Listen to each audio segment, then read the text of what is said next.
I'm Chuck Smith. And I'm Carol Matriciana. Welcome to this edition of The Pagan Invasion. Satanism. It is a subject that can produce a variety of reactions, from incredulous disbelief to paralyzing fear. Yet even if one were to choose not to believe in the reality of Satanism, one would at least have to acknowledge its growing entry into mainstream society. Movies like Exorcist III and Witches fill the theaters and living rooms throughout our nation. Sadistic violence floods feature films with the bodies of the dead and maimed. Music videos have turned increasingly pornographic. More than 50 major black metal rock groups preach satanic messages and even call for the worship of the Prince of Darkness. Occult images of superheroes with magical powers of sorcery fill the hearts and the minds of children in the cartoons and video games. 75 years of films, 50 years of TV, and decades of recorded music have brought Americans to an insatiable lust for sex, violence, witchcraft, perversion, and occultic mysteries. The dawn of the 21st century has brought this nation to an unbelievable and yet undeniable obsession with the macabre. In a word, our society has marched boldly and defiantly through the doorway of Satan. This fascination with the works of darkness and the occult is seen at every level of our society. From the absolutely phenomenal success of Teenage Mutant Ninja Turtles to Anton LaVey's First Church of Satan in San Francisco, our culture is being sucked deeper and deeper into the vortex of satanic influence and domination. Today, according to our research, multiplied thousands in the free world are involved in Satanism. A recent publication from Europe reports that there are up to 100,000 black witches, Satanists, and chaos magicians in Great Britain alone. In Germany, an estimated 10,000 people practice black magic. Law enforcement agencies across North America are inundated with criminal cases involving satanic activity. Everything from grave desecrations to child pornography and molestations, ritual abuse, animal mutilations, human sacrificial murder, cannibalism, rape, sodomy, and defacement of churches and synagogues. Leading experts on Satanism and crime in America speculate that there is an international network of Satanists who are responsible for child pornography. Satanism is on the rise, and it's not about to go away.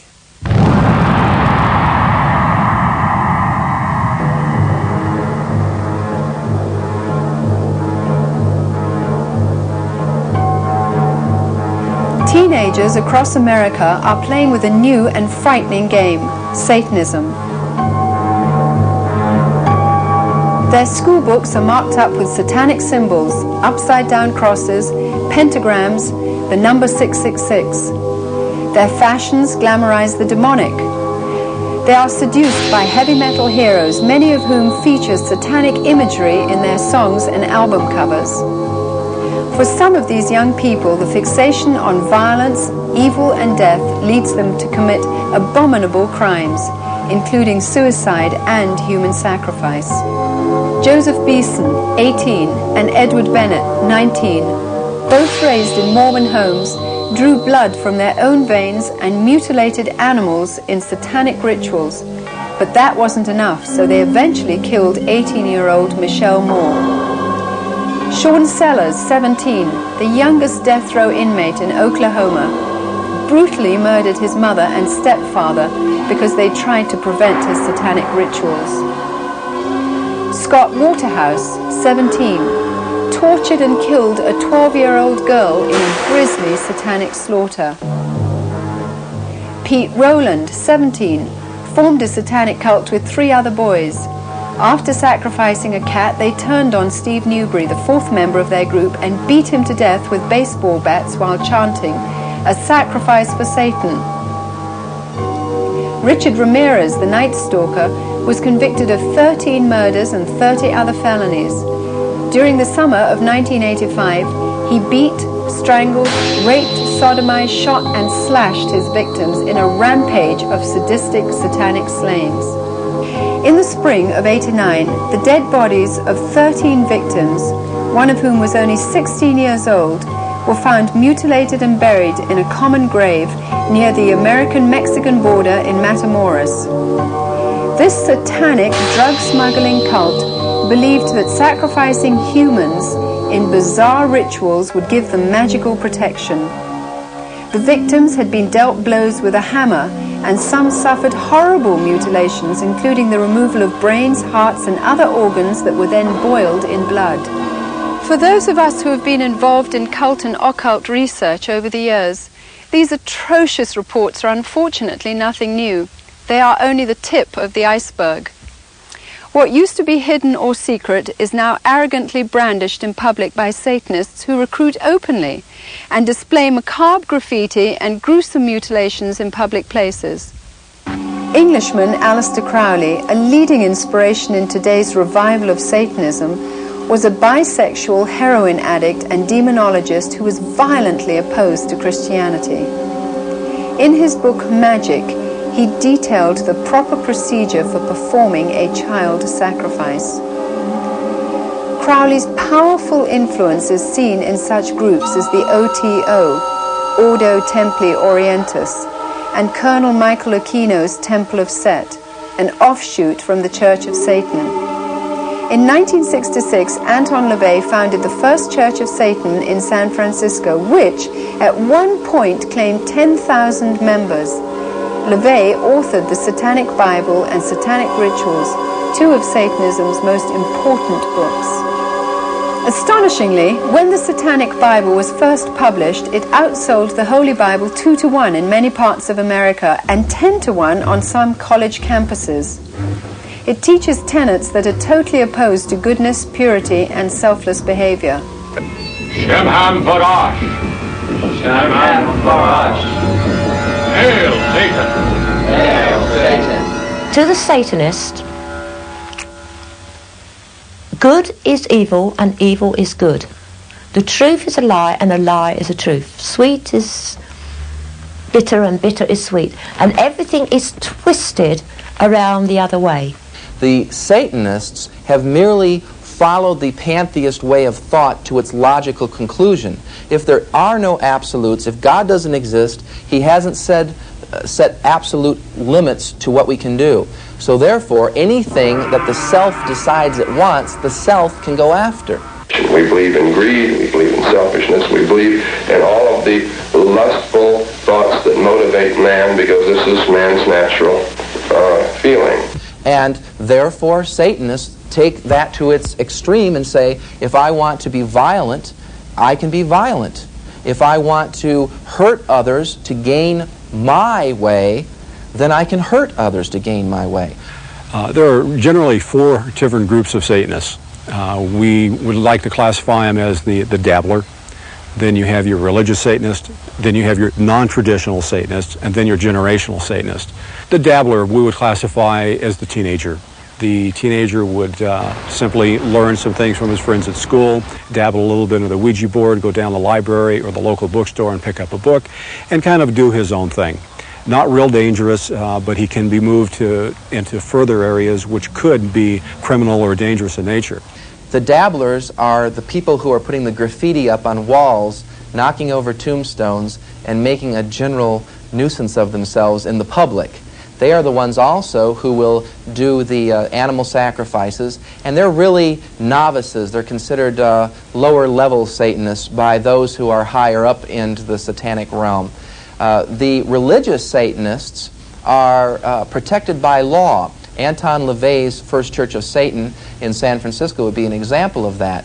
They are religious in their approach, and they try not to violate any man-made laws because it is not productive for their own self-interest.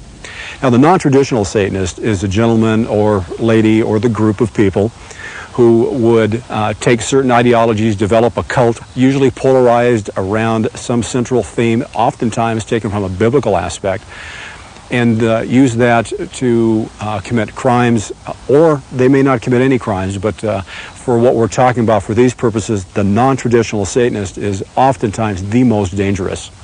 Now then there are generational Satanists.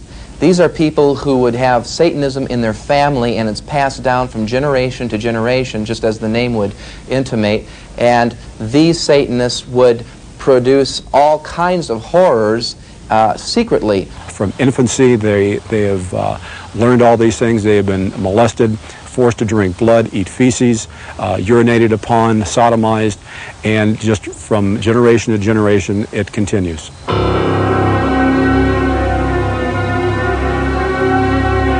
Their main teaching is that Satan had a part in creating the world with God, and he was wrongfully thrown out of heaven when he asked for equal power along with Jehovah God, and that one day he would regain his rightful place.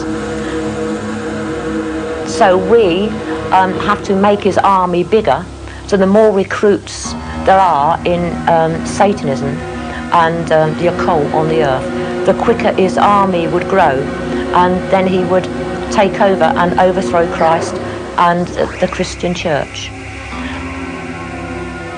Worshipping of Satan is not a crime in the United States of America. It's protected under the First Amendment. Therefore, if you see a group of people dancing around a fire, they're not committing any crime. There's nothing that the United States law enforcement can do. It's not against the law to be a Satanist or to be a member of a witchcraft group, you know, or to be a doorknob worshiper. I don't really care what your form of religion is. I don't investigate the religion. It's the crime I investigate. There are no statistics to prove anywhere in the United States of America or the world that this stuff is widespread. But it's my opinion that it's more widespread than you can shake a stick at. In Britain, we are beginning to see that Satanism is widespread. From the contacts we have through social services, voluntary agencies and the police, we are beginning to monitor the situation, therefore developing a picture which is showing that we have a very serious problem. Priests, ministers, doctors, police officers, judges, businessmen, oilmen, teenagers are all linked together for one purpose: to sacrifice whatever they want to Satan. Yeah, it would be a whole lot easier if these people wore, you know, had horns and a pitchfork and a red suit, but they just don't. They could be your next door neighbor.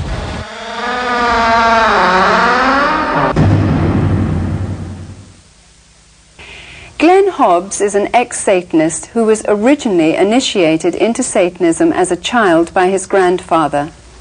I recently asked him to reflect on some of his experiences. My family was, in some senses, royalty in the occult. We had a real pure bloodline that everybody in my family had been priests or priestesses, and I was to take over that position. I had been chosen to take over that position. Glenn, can you explain the different purposes of ritualistic abuse to children? This was part of the systematic thing that they were doing. They were trying to make all my feelings towards blood, towards abuse, towards all these things seared, so that I had no type of emotional response to it whatsoever.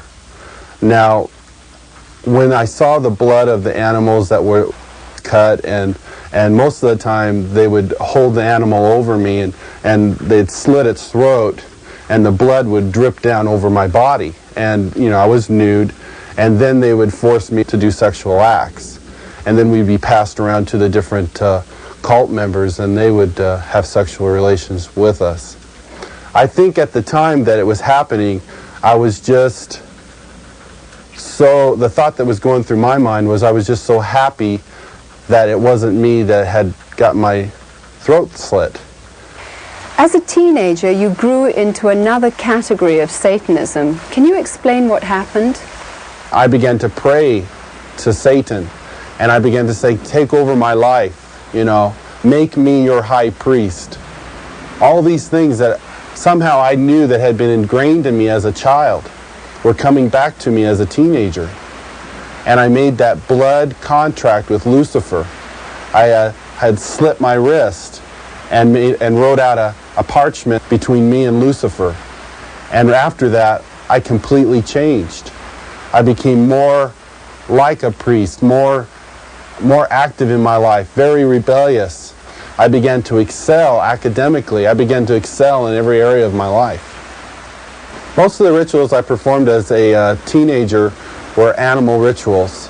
I didn't perform any human sacrifices because the spirit guides and the demons that were in my life at that time were instructing me that until I initially came into the coven and took over the position as the high priest, that was when I would perform human sacrifice.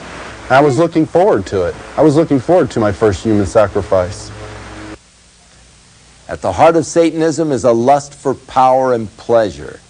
Satanists endeavor to invoke spirit beings to tap into a power source beyond the physical realm.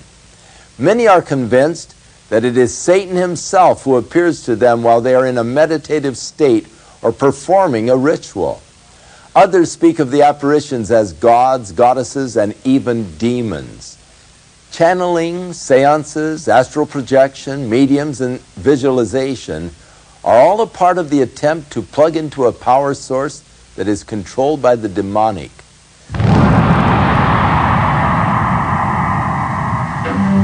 As far as the attraction, I mean, what actually would make somebody become a Satanist? Well, for some people, in my case at least, it was a gradual infiltration. It was a move from things like ESP and flying saucers, and then just a very gradual, many-year slide into finally regarding Satan as my God. I got into Satanism simply because of the promise of power and wealth. And by being invited to some parties which I went to, I was told I could have those things, but it was a special gift that I couldn't have until I had been initiated. I think it can be put in one four-letter word, lust.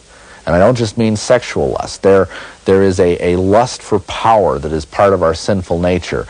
There is a lust, of course, for sexuality. And there is a kind of, C.S. Lewis talks about it as a spiritual lust, as the kind of spiritual itch to want to somehow reach into the unknown. We're fascinated by it. As a young boy of 13, 14, I practiced magic. When you're that age, there's no limit to the scope of your imagination. And so everything magical that we'd heard of, we attempted. Calling forth the devil, invoking demons. We tried all these things, and with some effects. In 1981, Mark's quest to experience the more powerful side of black magic led him to start his own satanic coven, the Temple of Olympus. As far as I'm concerned, magic is about getting what you want. Magicians are people who get what they want. They want the quick, slick answers to life by calling down these forces so they will be able to manipulate whatever they need. If you're not popular, you are told that certain rituals, compassion rituals, will gain you popularity or gain you prestige with the opposite sex. And this is something that is also a lure to the Satanists. It's the basic elemental carnal lusts of the flesh that draw them in. They taught me how to kill someone, a spell, how to kill someone, a spell, how to get someone to lust for me.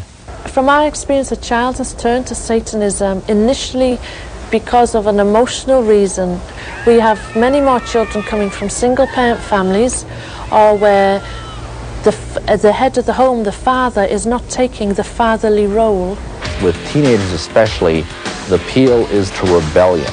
The appeal is to do whatever you can do to drive your parents crazy. They want to supernaturally get back at their parents. And we have found a lot of teenagers wanting to do it that way. The other reason, I believe, is because the church has not met the needs of these teenagers. They have not seen the supernatural power of God in the church.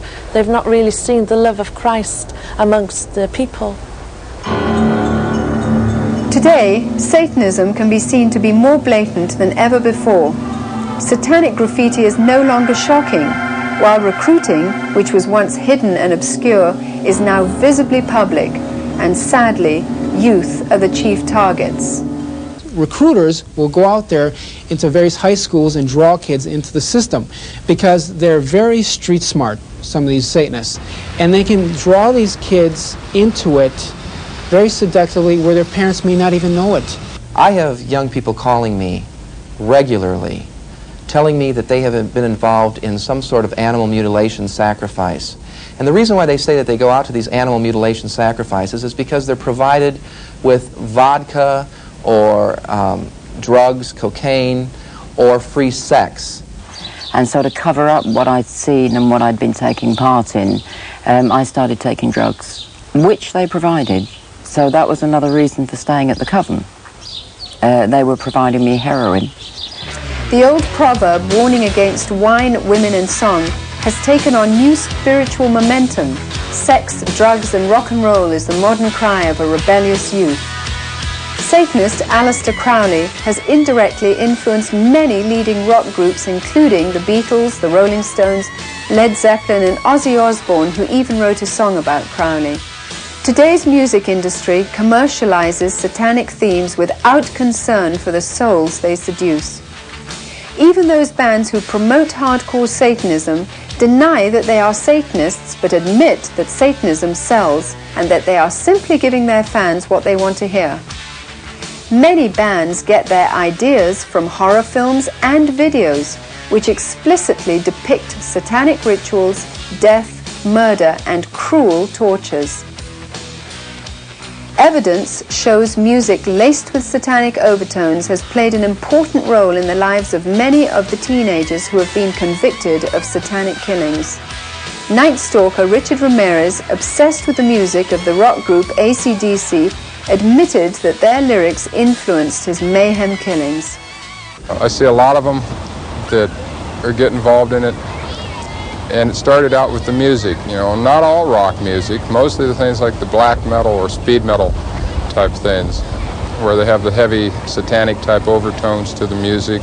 Your groups such as Venom, Slayer, Merciful Fate, these are bands that will blatantly teach these kids various occultic practices.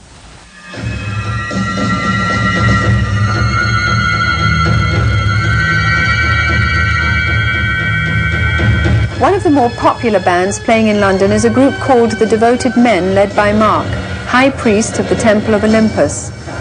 Mark says he receives transmissions from demon gods and goddesses who give him the music and lyrics to perform on stage. Very frequently there's this otherworldliness about the words themselves. It's almost as if we're not writing the words, but we're just, our hand is performing the action, but it's not our mind.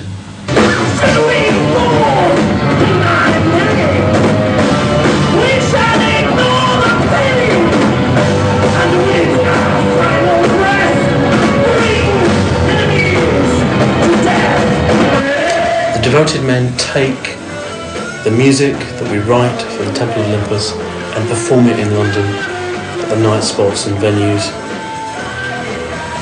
before a live young audience, basically present our message. The band's main function is to recruit new members into the outer circle of Mark's satanic cult.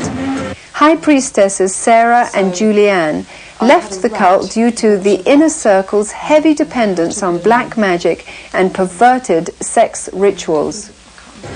The idea of the Devoted Men, which was the band that they had, was another way to try and get world domination. They thought that by being a successful rock band that they'd get the money to go to the States and open up an enormous, complex religion over there. When you first joined the Temple of Olympus, you'd attend an outer circle meeting. And from going along to that, you wouldn't realise what was really going on in the Temple of Olympus at all, because that's only witnessed by the inner order. You'd be offering flowers and wine and reading out poetry, and everything would be very sweet and very lovely. In Britain, we are seeing from the recruitment programs that we are watching and from the contact magazines that we have, that what is being advertised and what is actually happening in the coven are two different things. we were told to use whitewash liberally and to cover up any signs of any shades of black magic at all that were in the inner order. And there are many other orders who put on this front of being fairly innocent, but actually when the people are involved and initiated, they see that they are being trained into prostitution, in pornography, as well as into Satanism itself as a religion.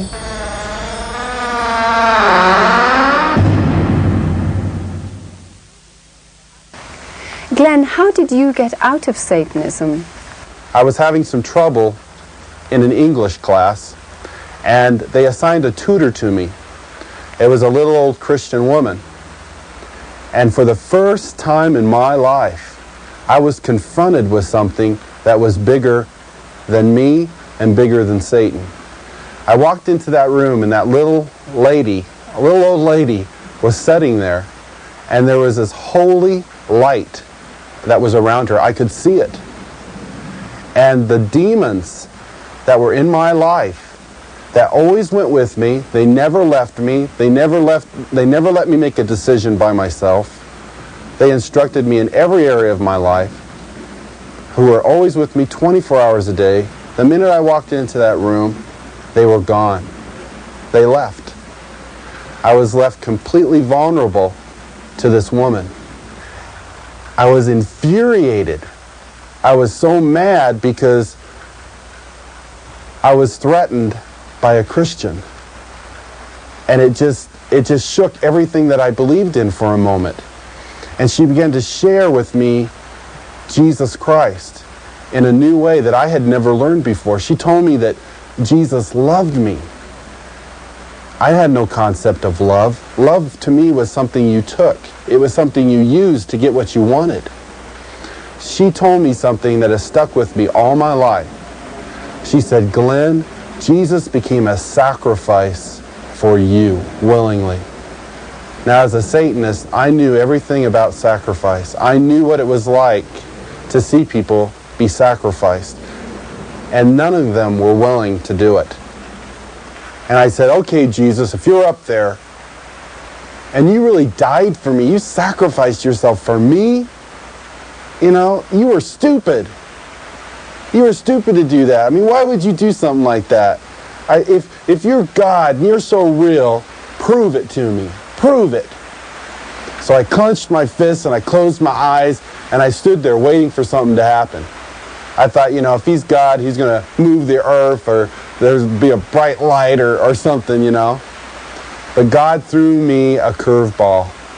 He did something that I wouldn't have never expected. He moved past all the Satanism. He moved past all the hurt. He moved past all those icy walls. He reached in with his loving hand, reached around my cold heart, and poured into me a love that I had never felt since I was a little boy. I never knew what it was like to be loved. I never knew what it was like to be taken in my mother's arms or my father's arms and to say, I love you. I'm going to protect you. Glenn, do you think that Christians are susceptible to being drawn into the occult? I certainly do. I know of many Christian people who tamper with the occult, many Christian people who go to fortune tellers and have their palms read. There are many Christians who read their horoscopes, many Christians who read occultic books. And the thing about it is many Christians think that just because they've come to Jesus Christ and he has forgiven them, that somehow that puts a magical protection around them and they can do whatever they want to do. They can tamper in the occult. But the Lord points out really clear that if you open yourself up to Satan, if you give him a foothold in your life, he will affect you. He will take that legal right and he will cause your life to be one living mess. Do you think that heavy metal music can be a tantalization into the occult? I think of one young boy that his parents were Christians. The boy began to listen to King Diamond, some of these guys who are professed Satanists and have very strong satanic lyrics in their music. He began to really concentrate all of his efforts, and he'd come home, he'd go in his room, and he'd begin to listen to this music over and over and over and over again. That kid had built an altar, he was worshiping Satan, and he was doing it from the lyrics of this music. And the parents thought that by going into his room, that somehow they were going into his area, you know, that they didn't have a right to do that. But if they had just taken a little effort to go in and see what was going on, they could have saved their child from killing himself, which he did. Killing himself in the name of Satan. But that was a gradual process. It wasn't something that happened overnight. I think of one young lady, her name was Patty.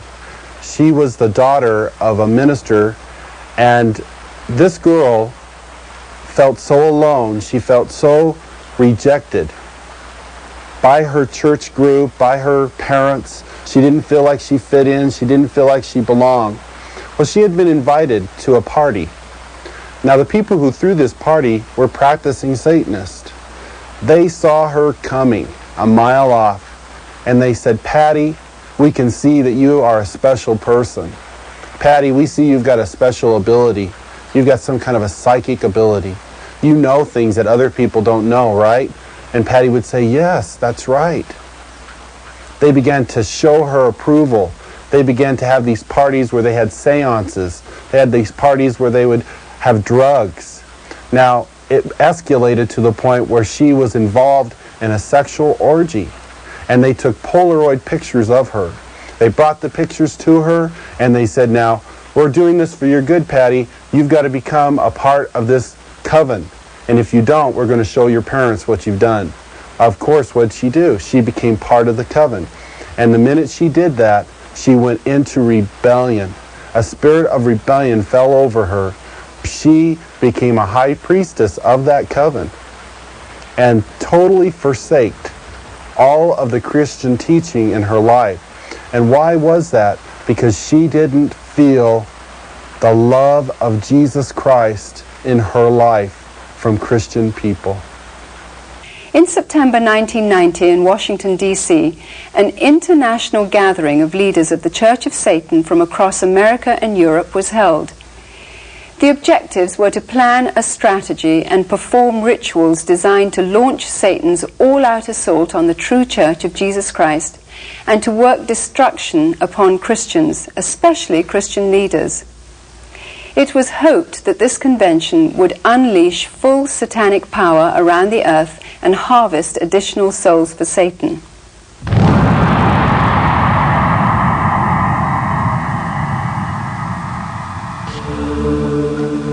Drawings by children reveal how they were forced to participate in atrocious satanic rituals involving animal and human sacrifice, sometimes even compelled to eat raw meat and drink blood.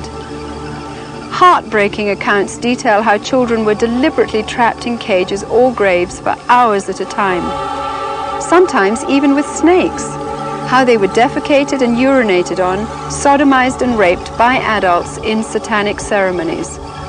Sometimes adults would wear robes similar to Christian clergy and perform rituals in Christian churches, not only to mock God, but to terrorize the children against a belief in biblical Christianity.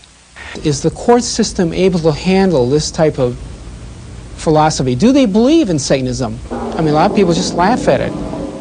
Satanists believe that sexual perversions combined with the spilling of innocent blood conjures up the strongest powers.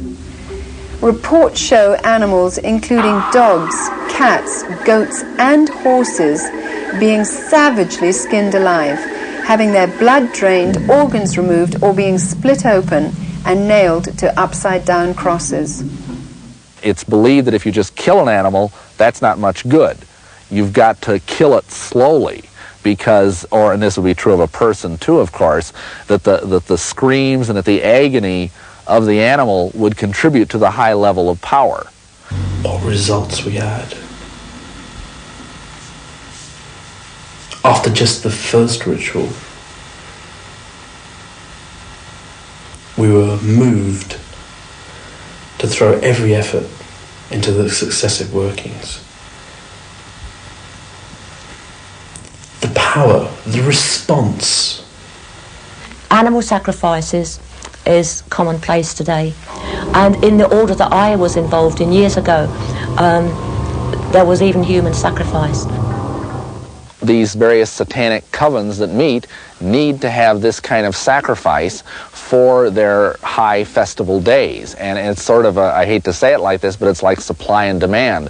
The more satanic covens there are, the more children and babies and teenagers are going to be brought out and sacrificed. And again, it is the destruction of innocence that they seek. From one of the nicer, quieter, more beautiful parts of England, namely the county of Surrey, where people would find it hard to believe that these things go on, there is a confession from a woman who said that her baby, when born, was used as a human sacrifice in satanic rituals. She said it herself. She has said it in public.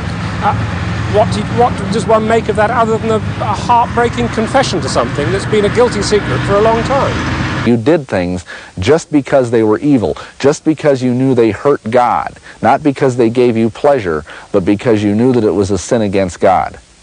I had a 17-year-old boy call me and tell me that a year prior to his call, he was considering joining a satanic group. And he said the only thing that stopped him from joining was that he had to violate every one of the 10 Commandments.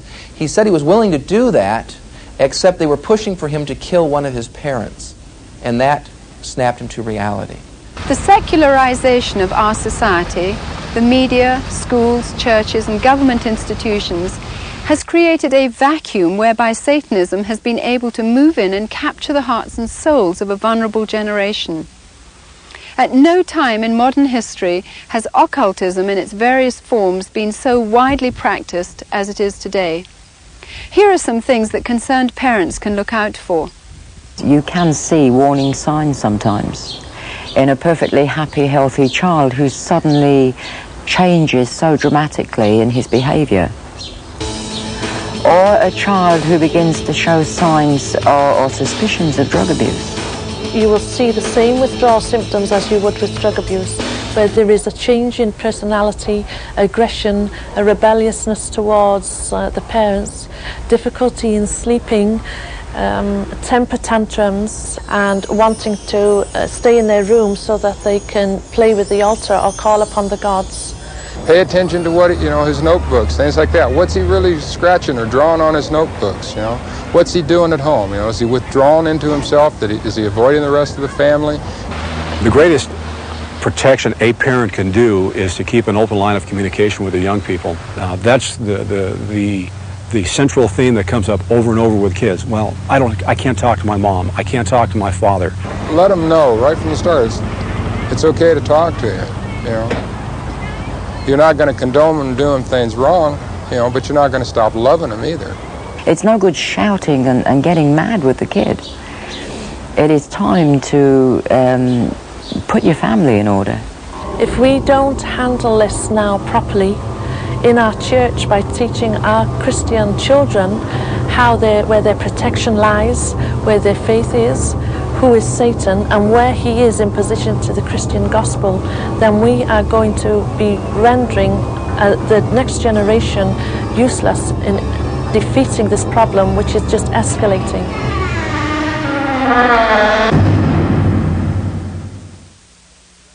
The Bible tells us that we wrestle not against flesh and blood, but against principalities and powers and these spirit forces in the high places. Paul the Apostle also tells that the world system is under the control of Satan, and that the God of this world has blinded the eyes of many people so that they cannot see.